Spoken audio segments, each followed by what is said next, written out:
Je suis avec mon invité présent, je vous l'avais annoncé ce matin, on s'intéresse à une question essentielle dans un contexte de nouvelle dynamique institutionnelle. Quelle attente pour le secteur privé béninois après l'investiture du nouveau président de la République? Derrière cette interrogation se cachent plusieurs défis majeurs: la confiance des investisseurs, l'environnement des affaires, l'emploi des jeunes, la compétitivité des entreprises et la place du Bénin dans l'économie régionale. Et pour en parler, je suis avec Monsieur Roland Ribou, président du Conseil des investisseurs privés du Bénin. Monsieur Roland Ribou, bonjour. Bonjour, merci de me recevoir. Tout à l'heure, vous avez entendu cette séquence du discours du chef de l'État quand il parlait de l'investissement privé. Absolument. Qu'est-ce que ça vous fait? Absolument. Il a très bien cité la chose. Il y a également un autre point. C'est vrai que l'investisseur étranger, par exemple, demande un rendement important. L'autre problème que l'on a, c'est est-ce que les produits que nous produisons sont-ils compétitifs? C'est l'autre problème, et ça on pourra en parler justement. Allez, à quelques jours de l'investiture du nouveau président de la République, dans quel état d'esprit se trouve aujourd'hui le secteur privé béninois?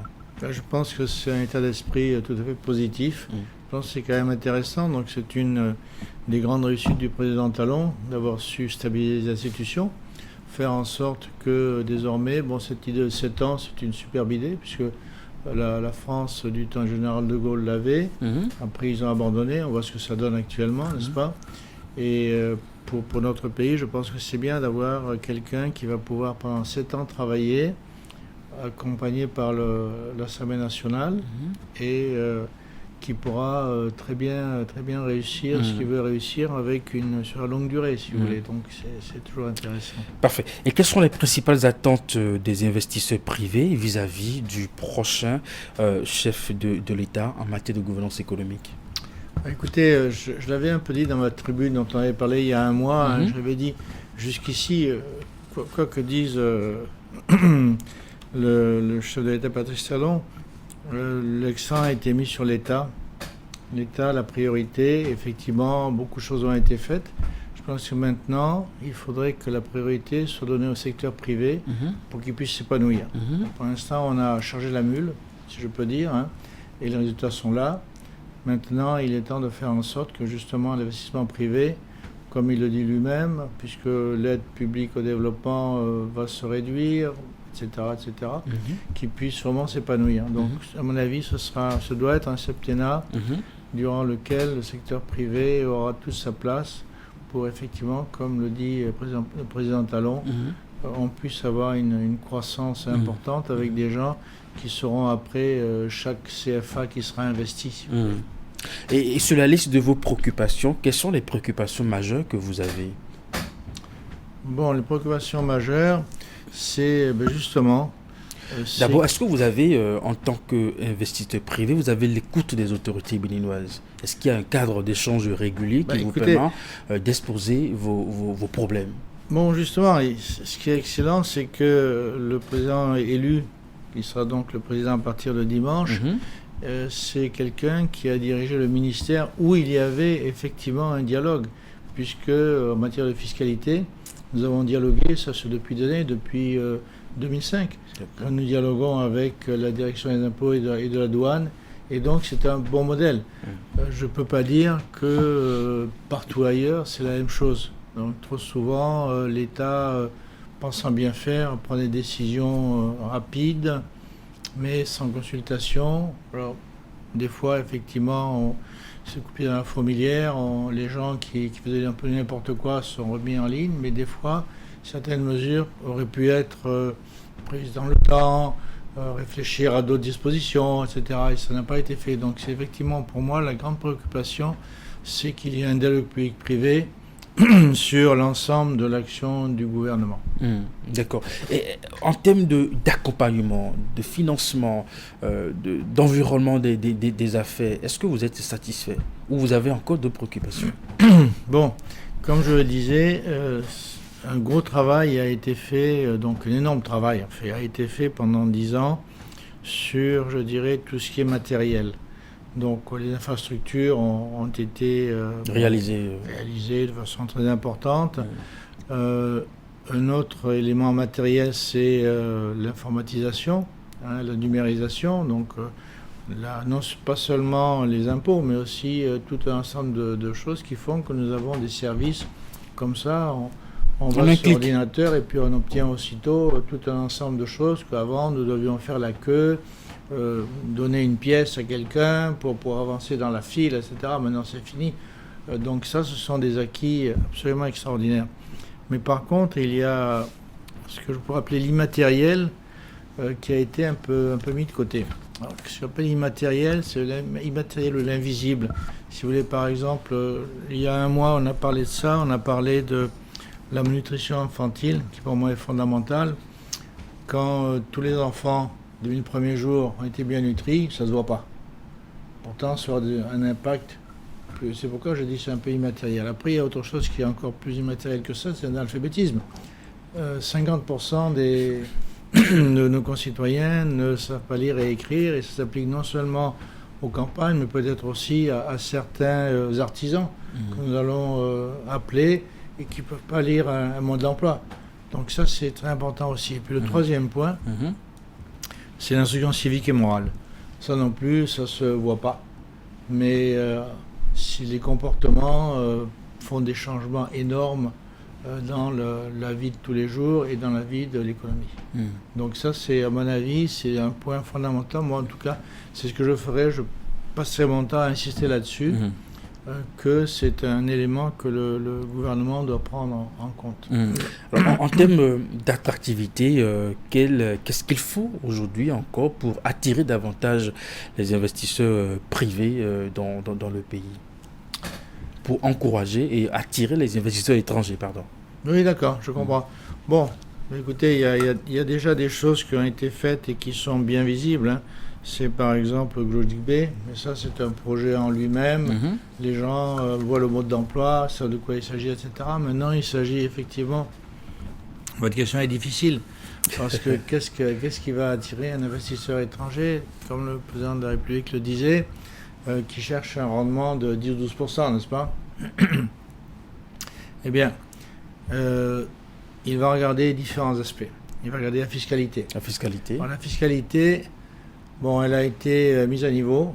Donc, effectivement, elle est très moderne, en ce sens que, électroniquement, vous pouvez faire tout ce que vous devez faire. Mais toutes les formalités. Le problème, c'est, y a-t-il une avidité de la part de l'administration? Si y a une avidité, c'est mauvais. Parce que ça va faire reculer l'investisseur étranger. Donc il faut que, en ce qui concerne le secteur vraiment formel, qu'il y ait une stabilisation. C'est-à-dire qu'on ne essaie pas sans arrêt de pousser les choses encore plus loin, parce que d'ores et déjà, les entreprises et aussi les particuliers, sont un petit peu au taquet, on peut dire. Ça, c'est un. Par contre, un point qui pourrait vraiment intéresser les investisseurs étrangers, c'est si nous étions capables de gérer correctement cet énorme secteur informel où finalement celui qui est dans le formel vient se casser les dents. Vous fabriquez un produit, il a toutes les normes, il y a tous les contrôles, il y a tous les impôts. Et puis à côté de ça, vous avez quelqu'un au Ghana ou autre qui fait un produit bizarre avec une jolie couleur, et puis il le fait venir, au Ghana, ça peut être d'autres pays, n'est-ce pas? Et il le fait venir au Bénin par des moyens un peu détournés, il se retrouve au marché. Et alors le produit béninois, 100 CFA, le produit étranger, 80 CFA. La plupart des gens, qu'est-ce qu'ils vont faire? Ils vont aller vers le produit de mauvaise qualité étranger, et donc ça nous retire des parts de marché importantes. Donc ça, c'est un point aussi extrêmement important. C'est-à-dire d'arriver à ce qui s'applique à nous doit s'appliquer aux autres. Par exemple, tel qui n'est d'ailleurs pas au CIPB m'expliquait qu'il y a des importations de concentré de tomates sans tomates dedans. D'autres produits, peut-être de la pomme de terre avec un colorant. Ça rentre et puis ça vient concurrencer des produits qui ont été de bonne qualité sur le marché. À mon avis, ce sont des points extrêmement importants, si vous voulez. Allez. À part ça, bien évidemment, le pays, à mon avis, devrait avoir une bonne réputation. Sinon, c'est qu'il fait mal sa pub. sur la justice commerciale, puisqu'on la suit depuis des années, on sait que ça se passe bien. Il y a des points déjà extrêmement positifs, si vous voulez, à part le fait que tout est effectivement bien normé, bien régulé, informatique, etc. Justice commerciale, c'est bon.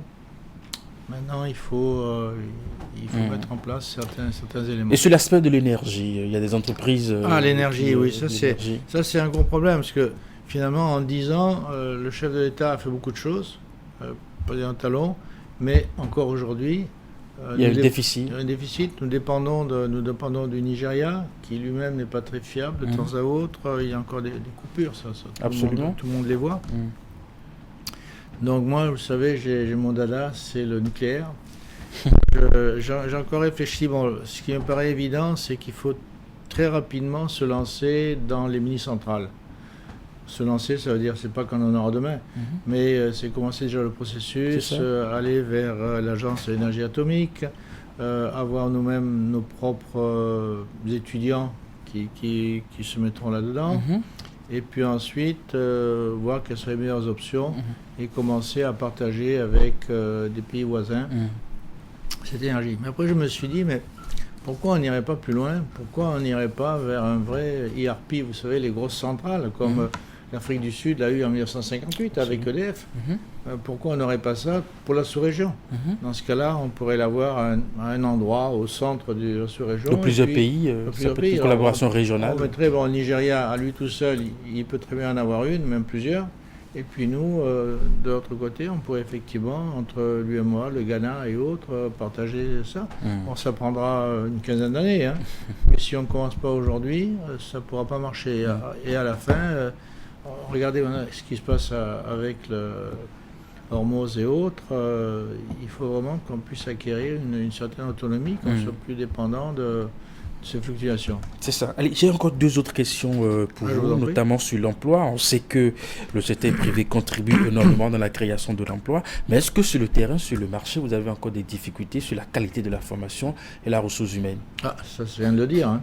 Ça n'est rien de le dire, parce que déjà, des gens qui ont un certain âge, ils sont souvent dans la catégorie analphabète, et puis les autres sont mal formés. Donc effectivement, moi, c'est un projet déjà qui a été vu par le gouvernement, mais pour l'instant, à ma connaissance, ce sont les lycées techniques agricoles qui ont été mis en place, mais il faudrait effectivement qu'il y ait un ensemble de lycées par catégorie, mécanique, électrique, électronique, etc., qui puissent être développés, et que beaucoup de jeunes puissent aller apprendre les matières concernées. On vous sent très optimiste quant à la prochaine collaboration que le secteur privé aura avec le prochain gouvernement qui va s'installer. Quel est le message du Conseil des investisseurs privés justement à l'endroit du président de la République en début de son mandat? C'est très simple, il nous connaît un peu quand même. Nous sommes un cercle de réflexion, donc on n'est pas un syndicat qui va essayer de pousser le projet d'un membre ou ce genre de choses. Nous sommes dans le long terme, et nous sommes parfaitement neutres par rapport à ce qui est le bien-être du pays, si vous voulez.